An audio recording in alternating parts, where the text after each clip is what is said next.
right, I think that's 5 seconds. Hey, how's it going? Good to see you. Hi, Kwame. Wonderful to see you. Happy 2022.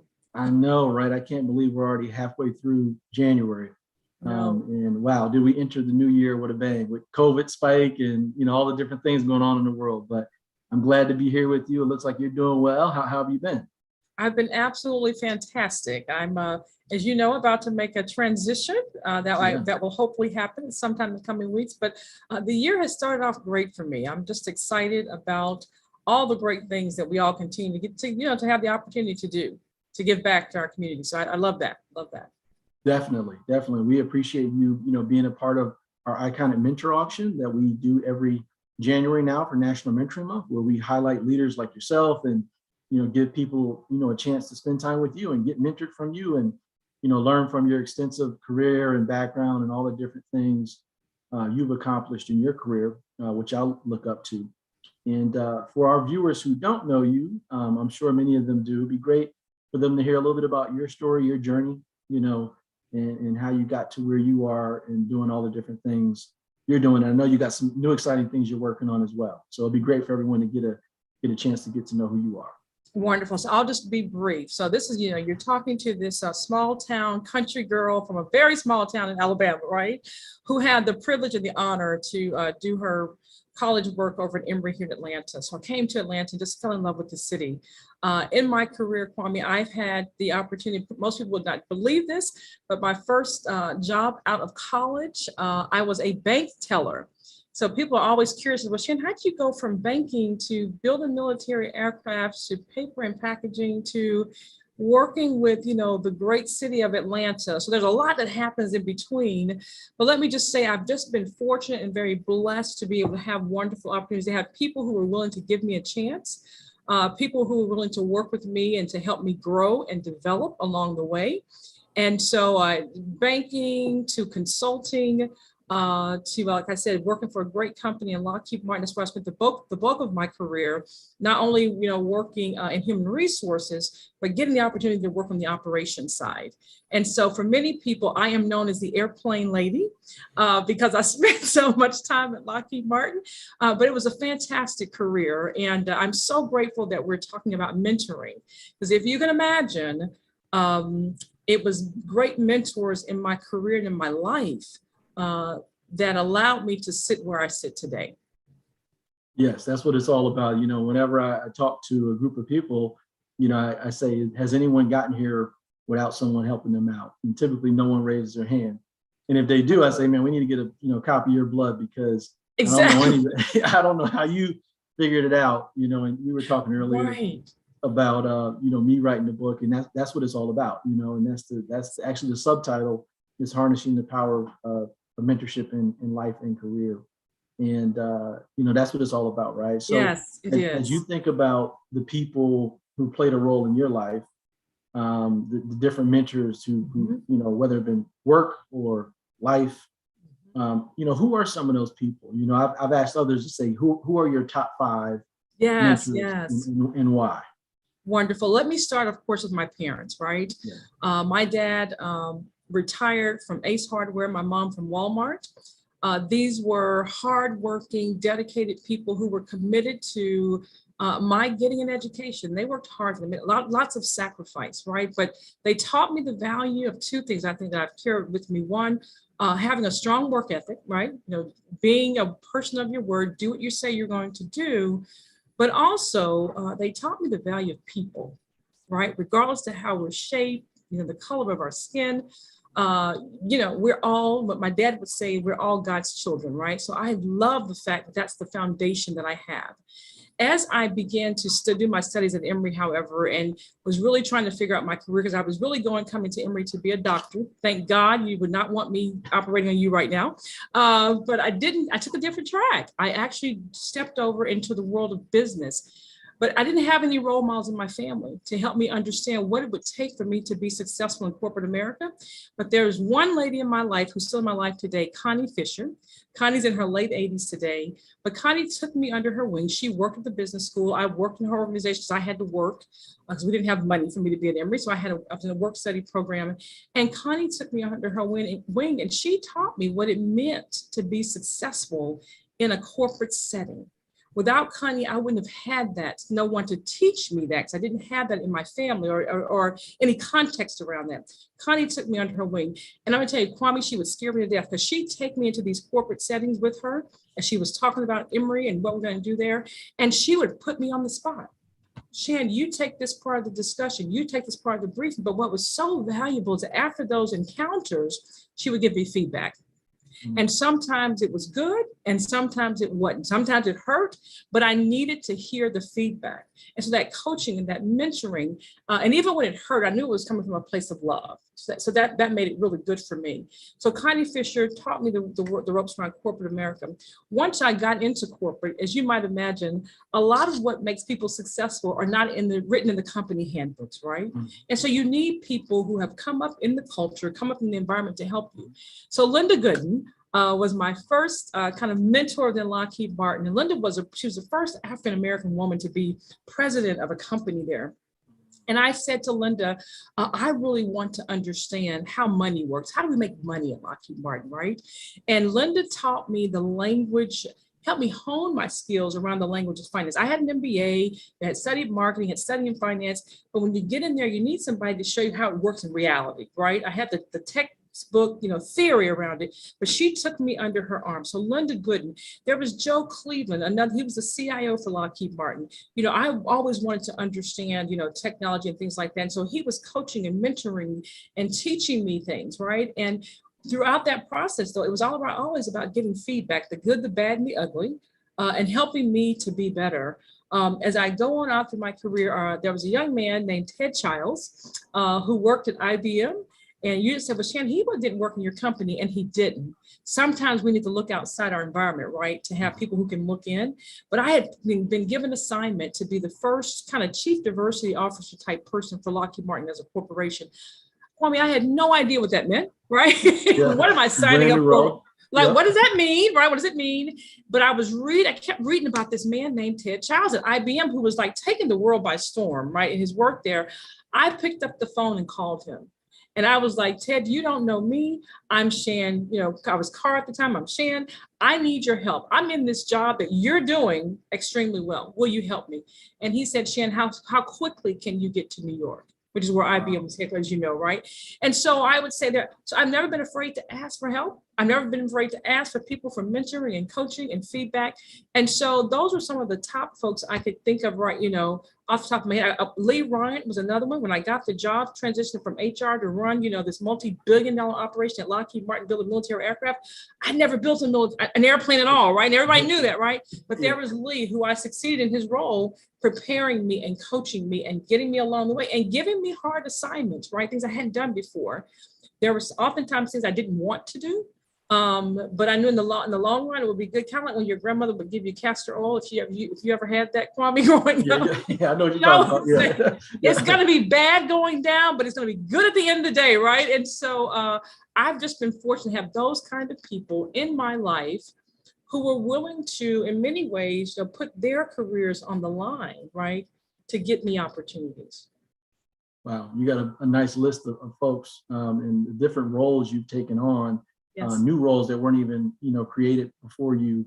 It's just been amazing. And the amount of people and money you've been able to manage and accomplish in the corporate world is huge. Have there been, as you've gone through your journey, younger people that have worked for you, anyone stick out that you've sort of seen your mentorship play out for them in their career as they sort of learn from you, sort of giving it back? What others have given to you in the corporate world? Yes, I am that to me is the highlight of my life and my career, right? To see young professionals that I've had a chance to work with and to see them grow and get promoted. So I always take all the credit for all that, by the way. So let me tell you so. Because I take all the right? Yeah. I take all the credit for that, but no, they're just smart people. So I think about people like Amir Kazmi, and for those of you who don't know Amir, he's one of the most brilliant technical minds that I've ever had the opportunity to work with. Amir came joined Lockheed Martin right out of college, and I was able to become a mentor to him and able to actually bring him over to now be the CIO over at Westward Company. I mean, he's just brilliant, right? But I watched Amir grow and learn, and I was able to be a part of that wonderful journey for him and the success he's enjoying. I look at Lennox Jackson. Lennox at one point served as my chief of staff when I was at Lockheed Martin. I look at him today, and he's off, running the space division, all of their program management work that happens. So they're very complex technical space programs. I mean, so, it really is rocket science with him, right? Really smart. And I think about Rainier Washington, who worked for me in human resources, and Rainier is now the chief human resources officer for FINRA. And I'm watching all these people go from in these different organizations, and they're just doing great things. I think about David Logan, and it was kind of a shit. And in this case with David, it was kind of a little bit of reverse mentoring too, because sometimes we ourselves as leaders need mentoring as well, right? And so when I came from HR and took on this job where I was going to be building military aircraft, I needed somebody I could trust to teach me that. Well, at that time, David Logan was serving as my production operations lead. And I said to David, you're going to have to teach me how to do this job. And so I think about David, again, that reverse mentoring role, right? Having me crawl through airplanes with him to learn what I was supposed to be doing. And then I think about the options. I had a chance to coach him and mentor him and prepare him for the vice president role. So he's the vice president of quality for all of Lockheed Martin Aeronautics, a huge, tremendously, critically important. I mean, lives depend on the work that David is doing. Well, as I said to David, I'm taking all the credit for this. You're there because I was here, right? So, but it's those, when you hear, and I still keep in touch with all these folks, and there's so many more I could name. We don't have enough time here. But when I think about the young minds I'm getting to work with today at Atlanta Community for Progress, right? The folks from the McKinsey team, these are brilliant young people who are going to have tremendous careers. And I get a chance to work with them and to mentor them and coach them. This is how you work with the CEO, and this is how you message, and this is how you should think about projects. It's wonderful. It's exciting. And so I'm very honored to be able to give back all that was given to me. Yeah, you've touched a lot of people, obviously. That's you. Amazing. You know their first and last name. Right. Kwame, I have to know that if I'm taking credit, right? I have to know that. I barely can remember her first name, so I give you credit for that. But you mentioned Atlanta Committee for Progress, right? Which I think is a special agency that does some innovative things. A lot of people don't know what that is and what you all do and the role it plays in Atlanta. Could you explain that to everyone, like sort of what you all do? Yes, so I'm honored again and humbled to work with some of the most wonderful CEOs in this community, our university presidents, and some of our other our hospital president leaders and things like that. We come together to support the mayor from the city of Atlanta, because we want Atlanta to continue to be a great city. Mm-hmm. And so in this role, and I'll give some examples that people probably resonate with. And so people are out there today enjoying the Beltline, the Atlanta Beltline, right? Well, the first investment for the Atlanta Beltline actually came from the ACP. We believed in the mission around that. We thought that was absolutely critical.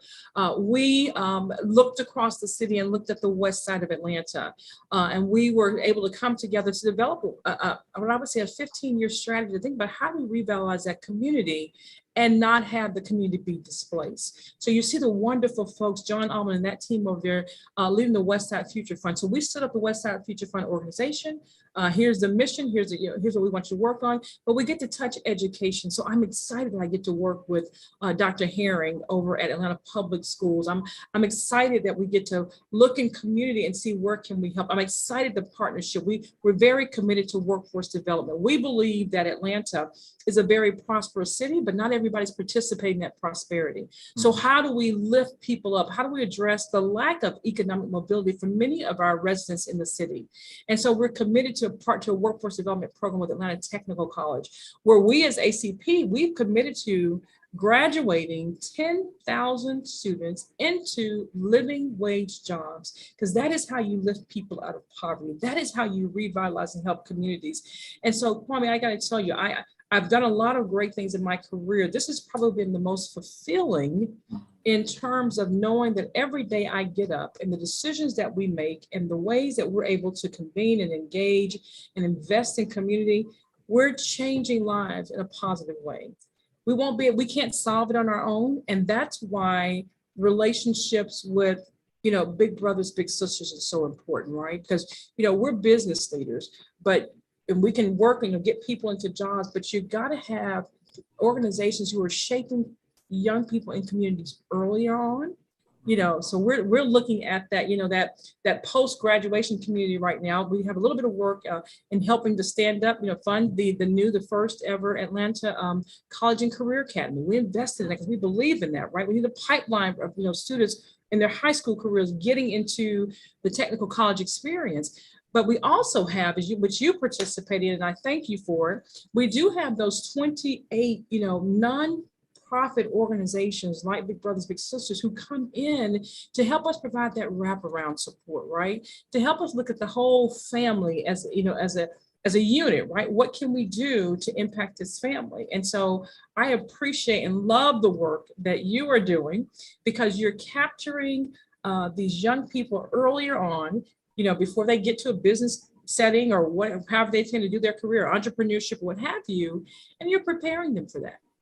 And I love that. And so the work we do at ACP, it's wonderful. We're rebuilding communities and making sure Atlanta is fiscally sound, all those wonderful things, supporting, the folks that the city you bring in and the youth in our communities. But again, it takes a village. Affordable housing is an area that we care about. Education is an area that we care about. Access to health and wellness is an area that we care a lot about as well. But building neighborhoods and bringing community together is at the core of what we really, really get excited about. But it takes a village. So it's going to take ACP, Big Brothers Big Sisters, and those other folks that you and I get to work with all the time, right, to really make this happen. No, it's very special. And, I don't know if that exists in every city. But I do know that most people don't know, like a lot of the work that you all do is behind the scenes. But these are super important, big projects that, just make Atlanta the best city, so I wanted everyone to understand sort of what you do on a day-to-day basis and what ACP really stands for, which is pretty special. And I thank you for saying that, Kwame, because we like being in the background. Yeah. And so everybody that just heard that, keep us a secret.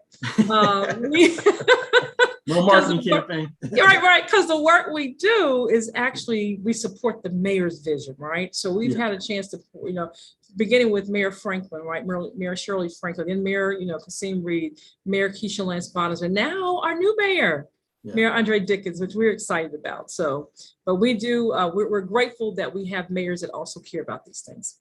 Yes, it's super important. So what I want to do is shift a little bit and ask you about what I call a superpower, right? So I believe that everyone is born with a natural gift, right? And unfortunately, too often people don't find that gift and they find themselves in careers or just in life without a clear vision and passion for what they're trying to accomplish. And the great thing about what we do at Big Brothers and Big Sisters is we help young people find that and bring out that superpower and that hope. For me, I believe my superpower is my ability to, what I say, navigate within the suites, but also within the streets, right? I can kind of go within both communities and be very comfortable. And my goal is to bring those communities together, right? So what would you say, you've accomplished so much, you have so many talents, so many different things you've done. What would you say your superpower is? Yeah. Oh, Kwame, that's a tough question. I think my superpower is being able to genuinely connect with people and help them be their best selves, right? And a part of that, and I think this is what I've learned over the years, sometimes people have a fear of giving others feedback. And I know we often talk about feedback being a gift, right? And I always say, well, if it's a gift, it's also something I can return if it doesn't align with my personal value system. But I do believe we exist in a time now where we need to be in a position where we can, give people real feedback. but with the outcome of that feedback being making the person better, right? We all want to be our best selves. We all want to, just excel and achieve. But we also all have blind spots, right? And, even now I'll ask my team if I'm giving a speech or talk, I'll say, well, give me some feedback. What feedback do you have for me? And that's usually my question. What feedback do you have for me? Because I want to be my very best in everything that I do. I'm actually, as I'm transitioning from ACP, I am meeting with my executive ACP members one-on-one saying, what feedback do you have for me? And you're probably thinking, well, gosh, Shane, you're getting ready to leave the job, but I'm going to go off and do something else. I'm not dying, right? And there's probably something I've not done right at ACP. Well, I want to learn from that. What behavior have you exhibited that I can do differently? So I think my superpower is sharing with people, giving people feedback in a way that causes them to be better. Congratulate them on their strengths, but also being able to say, there's a different way that we could have achieved this, right? And I love that. I get really excited about when people are able to take that feedback, act on it, and really achieve something great. So I think that would be my superpower, just being able to find that nurturing way of helping people be their best selves. I love that. Whenever I talk to a young leader, which I try to spend a lot of time helping just the next generation to, accomplish whatever they want to do, whether, be a bald head CEO of a nonprofit or whatever they want to do. But I always start off by asking them, have you ever had a 360 review? And because I know it took me I was probably 7 years into my career before I ever got my first 360. And now that's something we commonly we do at Big Brothers and Big Sisters. And I say, man, if you haven't been through a 360, you need to ask for that, because it really gives you a chance to hear not whether something's right or true or wrong, but how people experience you. And everyone's going to experience you differently. Right. And if you see some common trends, then you maybe need to pay attention to that and think about what you can improve on and what you can fix and what also you can just keep on doing. So I really love that feedback, approach that you just talked about. Yeah. Oh, I love that, Kwame. I just love that you're doing. And you know what I love about that too, is that you're preparing them to get feedback early. Because, I'll tell you, if you talk to my dad, I walked on water. I'm perfect. Even today, my husband will tell you, your dad's always telling you you're perfect. It's not true, right? He's a smart man. But that's all the feedback we've gotten in our lives, right? Yeah. It tends to, and in most cases, it's always been positive, right? It's always been, you're great, you're wonderful, don't ever change. The reality is, to your point, there are some things that we can always change for ourselves to be better. Now, here's the counter to that I tell young people, and I know you're teaching this as well. I had people give me feedback, and I said, it's a gift, right? Which means I can receive it or I can give it back. And there's been some feedback I haven't received. And why is that? Because it has to also align with my personal values, right? Yes. And it has to align with who I know I am as a person. So I will tell people, and I will tell my bosses this too, look, I'm here, I want to learn. I'm still learning today, even at this age, what have you. But there's going to be some things that you can't change about me, just that value system, right? That what my parents put in me around integrity, right? Respect for others, all that's who I am, right? And so that feedback is going to be aligned with, am I still respecting other people, right? Am I operating at the highest levels of ethics and integrity? If it aligns with that, and I'm going to grow. I'm going to check on that change. And some things won't feel comfortable. I mean, I've been giving feedback and I've had to change things. I'm like, oh God, that doesn't feel comfortable. Don't give up on it. Keep practicing. Because eventually, it starts to feel normal and natural. But I love that you're doing those 360s, because again, people will start to get used to getting feedback versus what all of our parents and our grandparents and our caretakers have told us in the past, right? That we're perfect. You're perfect, right? You're doing everything right. And especially as leaders, no one typically tells you you're not doing something right. It takes a certain kind of person to feel comfortable to do that. So it's something I always welcome.